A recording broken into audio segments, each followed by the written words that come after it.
जय हिंद। वंदे मातरम। दोस्तों, मैं आशुतोष आपके अपने YouTube channel JMD exam crack पर आप सभी का बहुत बहुत स्वागत करता हूं। जैसा कि आप सभी जानते हैं, हम बिहार सुपर टीटी के कुछ प्रश्नों की श्रृंखला लेकर हाजिर होते हैं। आइए उसी प्रश्नों की श्रृंखला को हम डिस्कस करते हैं और स्टार्ट करते हैं सुपर 20 प्रश्नों की श्रृंखला को। पहला प्रश्न है, मानसिक स्वास्थ्य विज्ञान का उद्देश्य क्या है? क्या मानसिक स्वास्थ्य की रक्षा करना, मानसिक रोगों का इलाज करना, या आत्मविश्वास को बढ़ाना, या सभी? आप सभी लोग जानते हो मस्तिष्क में या मानसिक रूप से व्यक्ति स्वस्थ कब होगा?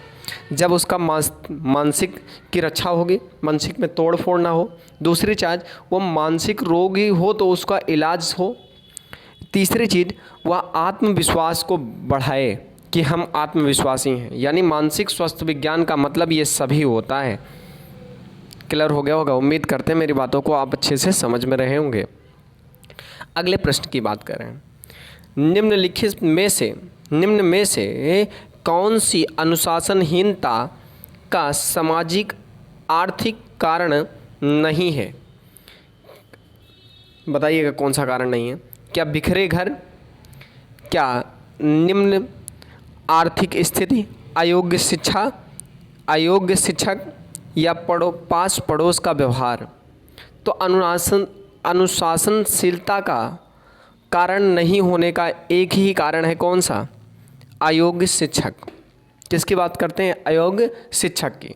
बहुत अच्छा प्रश्न है। अगला प्रश्न पूछ रहा है, बुद्धि का त्रिस्तरीय मॉडल प्रस्तुत किया गया था गार्डनर के द्वारा, वर्ल्ट के द्वारा, बर्नर के द्वारा, कैरोल द्वारा। तो बुद्धि का त्रिस्तरीय जो मॉडल प्रस्तुत किया गया वो कैरोल के द्वारा किया गया। किसके? कैरोल के द्वारा किया गया। आपको ये प्रश्नों की सीरीज कैसी लग रही है? कमेंट करके हमें ज़रूर बताइएगा, क्योंकि आपके कमेंट के द्वारा ही हमें प्रोत्साहन मिलता है वीडियो बनाने के लिए। आइए अगला प्रश्न चलते हैं और समझने का प्रयास करते हैं क्वेश्चन नंबर 4 के बारे में। कह रहा है, अपने वातावरण के लिए संतुलन बनाए रखने की योग्यता कहलाती है। अपने वातावरण के लिए संतुलन बनाए रखने की योग्यता क्या कहलाती है? तनाव कहलाती है, प्रेरणा कहलाती है, समायोजन कहलाती है, क्षमता कहलाती है। देखिए, वातावरण के बीच संतुलन बनाए रखना।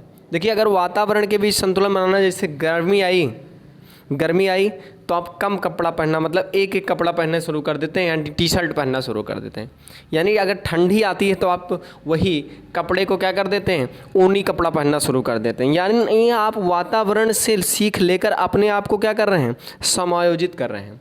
यानी यही क्या कहलाता है? समायोजन कहलाता है। यही क्या कहलाता है? समायोजन। यानी इसका विकल्प नंबर सी सही होगा। उम्मीद करते हैं प्रश्नों की श्रृंखला आपको समझ में आ रही होगी।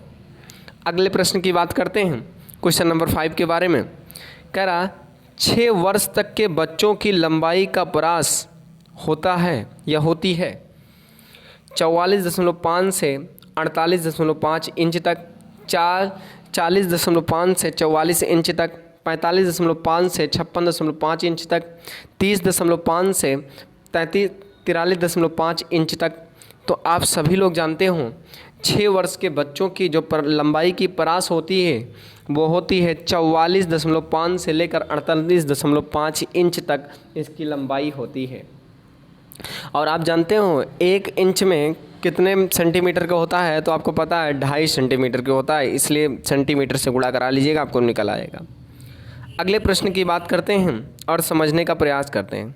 कह रहा, TAT का संबंध है बुद्धि परीक्षण से, स्मृति परीक्षण से, विकास के सिद्धांत से, व्यक्तित्व परीक्षण से। देखिए, TAT जो परीक्षण है, TAT जो परीक्षण है वो है व्यक्तित्व परीक्षण से इसका संबंध है। किससे संबंध है? व्यक्तित्व परीक्षण से इसका संबंध है। आइए अगले प्रश्न की बात चलते हैं और समझने का प्रयास करते हैं। कह रहा है, क्वेश्चन नंबर 7 के बारे में कह रहा है, नवीनतम शोधों से यह स्पष्ट हुआ कि संज्ञानात्मक विकास में बच्चों के लिए किसका सिद्धांत तथा किस उपागम की भूमिका अहम होती है। क्या परिवार सिद्धांत बिल्कुल गलत है, और आवश्यकता का उपागम गलत है। मन का सिद्धांत और सूचना संसाधन और बुद्धि अदृश्य या इनमें से कोई नहीं। तो आप जानते हो बच्चों के लिए जो है वो ऑप्शन नंबर सी इसका सही होगा, यानी मन एवं सूचना संसाधन का उपागम की अहम भूमिका होती है। मन के सिद्धांत तथा सूचना संसाधन उपागम की अहम भूमिका निभाता है। अगला प्रश्न पूछ रहा है, सिगमंड फ्रायड बोलता है, या फ्रायड ने किसके विकसित किया। क्या सीखने के नियम को, भूल एवं प्रयास के नियम को, या अध्यात्मवाद के नियम को, या मनोविश्लेषणवाद को। तो आप जानते हो सिगमंड फ्रायड को मनोविश्लेषणात्मक का जनक कहा जाता है। इन्होंने मन को 3 प्रकार का बताया था, चेतन मन, अचेतन मन, अर्धचेतन मन। यानी इनका जो होता है ये मनोविश्लेषणात्मक वाद से विकसित किया है सिगमंड फ्रायड ने। आइए अगले प्रश्नों की श्रृंखला चलते हैं। प्रश्न की श्रृंखला आपको कैसी लग रही है कमेंट के माध्यम से हमें ज़रूर बताइए, क्योंकि आपके जो बताए गए प्रश्न हैं इसी के साथ हमें और अच्छे से कंटेंट लाने के लिए प्रोत्साहन देते हैं। चलिए अगले प्रश्न की बात करते हैं, क्वेश्चन नंबर 9 के बारे में कह रहा है, बालकों की शैक्षिक उपलब्धि को निम्न में से कौन सा अशैक्षिक कारक सर्वाधिक प्रभावित करता है। क्या सर्वाधिक प्रभावित करता है? क्या बालकों की प्रेरणा, बालकों के संवेगों की मुक्ति, विद्यालय के बाहर बालकों के उत्तरदायित्व, या स्व अध्याय की आदतें। बालकों की शैक्षिक उपलब्धि को निम्न में से कौन सा अशैक्षिक कारक सर्वाधिक प्रभावित करता है। तो आप जानते हो बालकों की प्रेरणा ही सर्वाधिक क्या करता है, प्रभावित करता है। संवेगों से मुक्त कर दोगे तो उसका कोई इफेक्ट नहीं पड़ेगा। विद्यालय के बाहर बालकों के उत्तरदायित्व तो कोई मतलब नहीं होता। विद्यालय का और स्व अध्याय की आदतें उसका कोई मतलब नहीं निकलता। जब तक उसको अधिक प्रभावित करना है तो बालकों की प्रेरणा देनी चाहिए, सबसे बड़ी बात होती है। आइए अगले प्रश्न की बात चलते हैं और समझने का प्रयास करते हैं क्वेश्चन नंबर 10 के बारे में। और ये 10 क्वेश्चन बहुत अच्छे प्रश्न हैं और इसको समझिए। कह रहा है, किसी कार्य को बार बार दोहराने से उसका संबंध दृढ़ हो जाता है।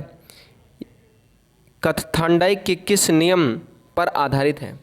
थार्नडाइक ने प्रमुख 3 नियम दिए हैं, तत्परता का नियम, प्रभाव का नियम, अभ्यास का नियम। तत्परता का नियम क्या होता है?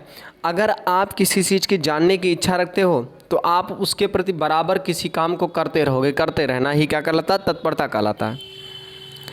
देखिए आप प्रभाव का नियम क्या कहते हो, इसका परिणाम क्या होगा उसके बारे में जानना। जैसे आप काम करोगे, अगर बिहार का शिक्षक भर्ती पेपर निकाल लेते हो तो आपको पता है परिणाम में आपको पैसा अच्छे मिलेगा और बच्चों को पढ़ाने मिलेगा, तो ये प्रभाव होगा, इसके लिए आप काम करते रहो। और अभ्यास, किसी चीज़ को आप इतना बार एक ही चीज़ को बार बार करते करते आप उसमें पूर्णतः संबंध स्थापित हो जाए कि आप उसको बिना आँख मूंदे कर सकते हो। जैसे आप साइकिल चलाना चलाते हो, धीरे धीरे उस साइकिल को चलाते जब आप हैंडल को छोड़कर चलाना शुरू कर देते हो, तो यही क्या कहलाता है, अभ्यास का नियम कहलाता है। अभ्यास के नियम पर, यानी थार्नडाइक की जो नियम है, बार बार दोहराने की क्रिया है जो, वो अभ्यास के नियम पर आधारित है। उम्मीद करते हैं मेरी बातें आपको क्लियर हो गया होगा। आइए क्वेश्चन नंबर 11 की बात करते हैं। बालक ने एक बिल्ली को डंडे से मारकर भगा दिया। अब वह बिल्ली बालक को देखती है तो तुरंत भाग जाती है। बिल्ली की यह सीखने की क्रिया किस प्रकार की क्रिया है? देखिए अनुकरण की क्रिया, अनुकरण का मतलब होता है नकल करने के, कोई मतलब नहीं। नकल प्रवृत्ति द्वारा सीखना या अनुकरण प्रवृत्ति द्वारा सीखना कोई मतलब नहीं। संबद्ध सहज क्रिया द्वारा सीखना, या सूझ द्वारा सीखना, या प्रयास एवं त्रुटि द्वारा सीखना। तो आप जानिए, देखिए उसने एक बार बच्चे ने बिल्ली को मारा, मार खाने पर उसको चोट लगी। जब चोट लगी तो बच्चों को बिल्ली को एहसास हुआ कि दोबारा जाएंगे तो फिर से पीटे जाएंगे। इस कारण बिल्ली वहाँ जाना बंद कर देती है, यानी उसका संबंध सहज अभिक्रिया आ गई, सहज क्रिया द्वारा सीख गई कि अगर वहाँ जाएंगे तो हम बार बार पीटे जाएंगे। इसका ऑप्शन नंबर सी विकल्प सही हो जाएगा। उम्मीद करते हैं मेरी बातों को अच्छी तरीके से क्लियर हो रही होंगी। आइए क्वेश्चन नंबर 12 की बात करते हैं और समझने का प्रयास करते हैं। क्वेश्चन नंबर 12 के बारे में कह रहा है, विद्यालय के भौतिकी संसाधनों के साथ साथ मानवीय संसाधनों का संरक्षक कौन होता है? क्या वित्तीय प्रबंधक, प्रशासकीय प्रबंधक, प्रधानाचार्य या प्रधानाध्यापक? देखिए, भौतिक संसाधनों के साथ साथ मानवीय संसाधनों का संरक्षक कौन होता है? तो आप जानते हो प्रधानाचार्य तो सिर्फ पढ़ाने की आंतरिक विद्यालय की भौतिकता को नहीं देखता, वो सिर्फ क्या देखता है, पढ़ाई कैसे हो रही। और यहाँ प्रधानाध्यापक आपका सही होगा, क्योंकि आप जानते हो प्रधानाध्यापक क्या करता है, पढ़ाई को भी देखता है और साथ साथ भौतिकीय मानवीय संसाधनों को भी देखता है, क्या बच्चों के लिए संरक्षण के लिए है या नहीं है। उम्मीद करते हैं मेरी बातें आपको अच्छे से समझ में आ रही होंगी।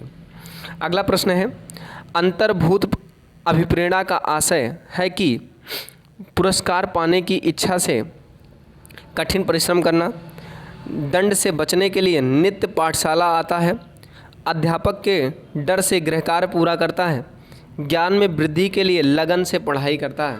देखिए, अंतर्भूत अंतर से क्या आता है, तो ज्ञान में वृद्धि के लिए लगन पूर्वक पढ़ाई करना। पुरस्कार तो बाहरी प्रेरणा हो गई, दंड बाहरी प्रेरणा हो गई, अध्यापक के डर से ये भी बाहरी प्रेरणा हो गई। तो आंतरिक अभिप्रेरणा जो ही वो ज्ञान की वृद्धि के लिए लगन से पढ़ाई करना, यानी इसका हो जाएगा, ये अभिप्रेरणा हो जाएगी, आंतरिक अभूत अभिप्रेरणा हो जाएगी। उम्मीद करते हैं विकल्पों समझ में आ गया होगा। आइए आज के हम अच्छे प्रश्न की बात करते हैं। कह रहा है, अधिगम का प्रत्न भूल विधि का सिद्धांत का प्रयोग निम्नलिखित में से किसने सबसे पहले किया था? वाटसन ने, स्किनर ने, वर्धीमर ने, थॉर्नडाइक ने। प्रयास और भूल का सिद्धांत जो कर रही थी बिल्ली कर रही थी। बिल्ली को पिंजड़े में बंद था, थॉर्नडाइक ने देखा, बिल्ली को पिंजड़े में बंद करके थॉर्नडाइक ने देखा कि बिल्ली आपने आप क्रिया कर रही है, और क्रिया करते करते अचानक उसका प्रयास भूल से उस पिंजड़े के जो मेन गेट के जो बटन है उस पर दब जाता है और दरवाज़ा खुल जाता है, जिससे बिल्ली आसानी से बाहर निकल आती है और उस चीज़ को खा लेती है। तो आप सबली यहाँ पर विकल्प डी सही हो जाएगा। उम्मीद करते हैं मेरी बात को अच्छे से समझ रहे होंगे।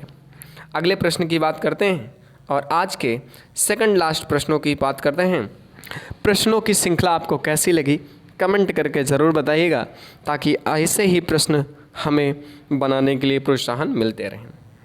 कह रहा, निम्नलिखित में से कौन से अच्छे प्रश्नों की विशेषता नहीं है? प्रश्नों की अस्पष्ट होना, प्रश्नों की निश्चितता नहीं होती है, प्रश्नों में विशिष्टता होती है, प्रश्नों के स्वोद्देश्य होना चाहिए। देखिए क्या कह रहा है, निम्नलिखित में से कौन से अच्छे प्रश्न की विशेषता नहीं है? देखिए, प्रश्न तो अस्पष्ट होना ये तो विशेषता है, प्रश्नों के विशिष्ट होना चाहिए ये भी विशेषता है, प्रश्नों का स्वोद्देश्य होना चाहिए ये भी विशेषता है। तो कौन सा नहीं है? प्रश्नों की निश्चितता नहीं होनी चाहिए कि यही प्रश्न पूछा जाएगा। अगर निश्चितता कर दोगे तो बच्चे पढ़ के आएंगे और कोई मतलब नहीं होने वाला। उम्मीद करते हैं मेरी बातों को समझ में आ जाएगा।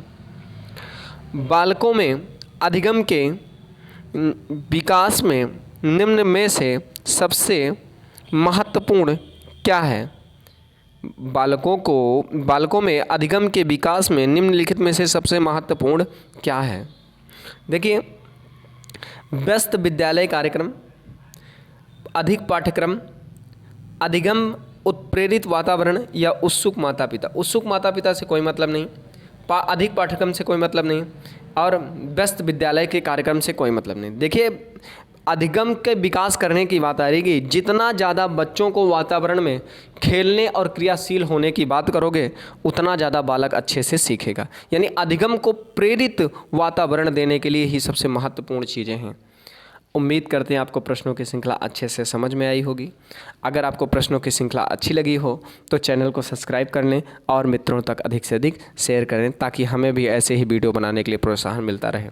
मिलते हैं नेक्स्ट वीडियो में, तब तक के लिए जय हिंद, वंदे मातरम। दोस्तों अपना बहुत बहुत ख्याल रखिएगा।